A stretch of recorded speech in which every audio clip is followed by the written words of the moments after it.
Assalamu alaikum, 7th class. This is your social studies lecture. Today we will learn chapter number 8, environment. Environment is actually our surrounding, and in this chapter we will come to know about the types of environment, good or bad environment, and how environment cause pollution, the types of pollution, land pollution, air pollution, water pollution, etc. And then we will study global warming. Okay, let's start to explain.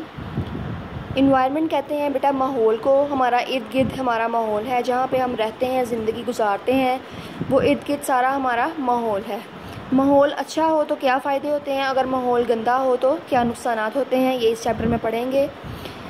देखें, अगर माहौल गंदा हो तो आलूदगी फैलती है। आलूदगी के बहुत से नुकसानात हैं। गंदगी फैलती है, और आलूदगी किस किस्म की होती है? पानी की होती है, हवा की होती है, शोर की आलूदगी होती है, ये सारी आलूदगी होती है। उसके अलावा इसके स्टेप्स बताए गए हैं कि किस तरह आलूदगी फैलती है, कौन से तरीके हैं ऐसे जो हम अपनाते हैं तो आलूदगी फैलती है, और कौन से तरीके ऐसे हैं जो हम अपनाएं तो आलूदगी ख़त्म भी हो सकती है। नेक्स्ट है ग्लोबल वार्मिंग। ग्लोबल वार्मिंग बेटा एक ऐसा तरीका है माहौल को गर्म करने का, हमारी ज़मीन को, इस दुनिया को गर्म करने का, कि हमारी ज़मीन के इर्द गिर्द एक लेयर होती है जिससे डायरेक्ट सूरज की शुआएं ज़मीन तक नहीं पहुंच सकती, और पहुंचने भी नहीं चाहिए।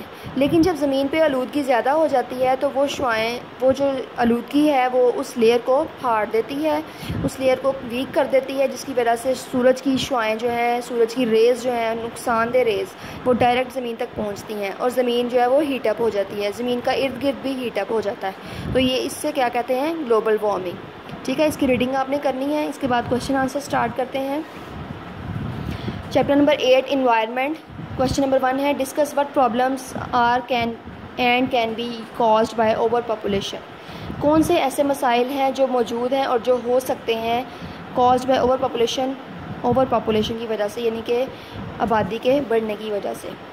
उसके बाद है इसका आंसर है over population can cause following problems.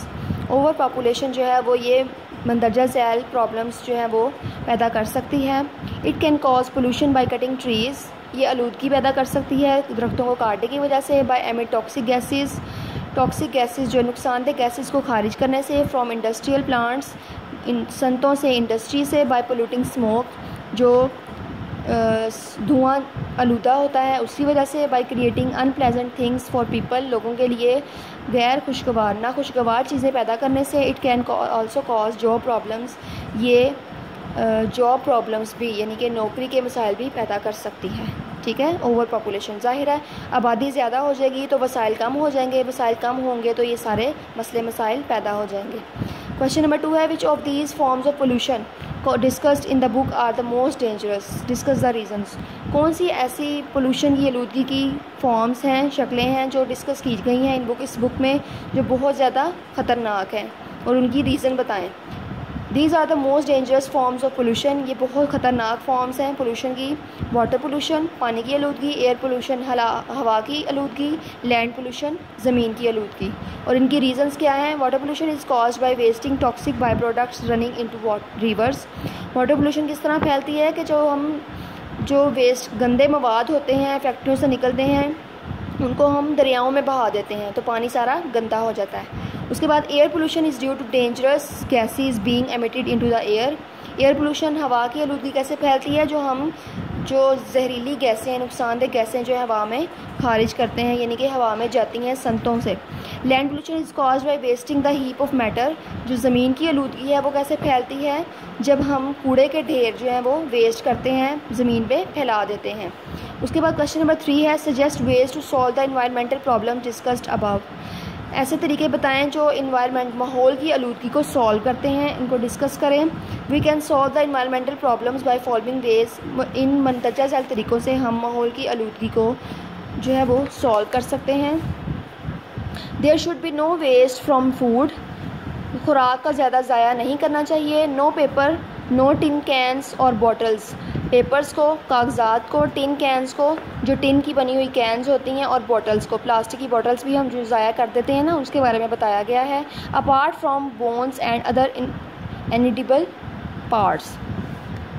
उसके बाद इनएडिबल पार्ट्स। उसके बाद है ऑब्जेक्टिव है इसकी filling the blanks. In modern world the birth rate is dash than the death rate. इस मॉडर्न दुनिया में, जदीद दुनिया में जो बर्थ रेट है यानी कि पैदाइश का रेट है वो डैश है, हायर है देन द डेथ रेट। ठीक है, डैश में क्या लिखेंगे आप, higher, HIGHER, higher. Dash gases being emitted into the air, हवा में कौन सी गैसेस जो है वो एमिट की जाती हैं, डेंजरस, DANGEROUS, डेंजरस यानी कि नुकसानदेह गैसेस, खतरनाक। Due to global warming the dash of the world is rising steadily, global warming की वजह से जो डैश है यानी कि टेम्परेचर है दुनिया का वो आहिस्ता आहिस्ता बढ़ता जा रहा है। टेम्परेचर, इसके स्पेलिंग देखें आप, इसको सामने नोट करवाए गए हैं। उसके बाद है incoming heat from the sun dash the earth surface, incoming heat from the sun, सूरज से आने वाली जो हीट है, वार्म्स, वो गर्म कर देती है द अर्थ सरफेस, ज़मीन की सरफेस को, ज़मीन की सतह को, warms, WARMS, warms. Last one है 5 वाला, a dash pouring out poisonous fumes in the air, dash, कौन है ऐसा जो पोरिंग आउट पॉइजनस फ्यूम्स, जो ख़तरनाक हवाएं हैं, जो ख़तरनाक गैसेस हैं वो हवा में खारिज करते हैं, फैक्ट्री, जो फैक्ट्री से निकलते हैं ख़तरनाक गैसेस वो हवा में पोर आउट हो जाती हैं। ठीक है, यहाँ पे आपका चैप्टर नंबर 8 कंप्लीट हो चुका है। इसको अच्छे तरीके से याद करना है, अपनी नोटबुक्स पे राइट डाउन करना है। अपना बहुत ख्याल रखिएगा। अल्लाह हाफिज़।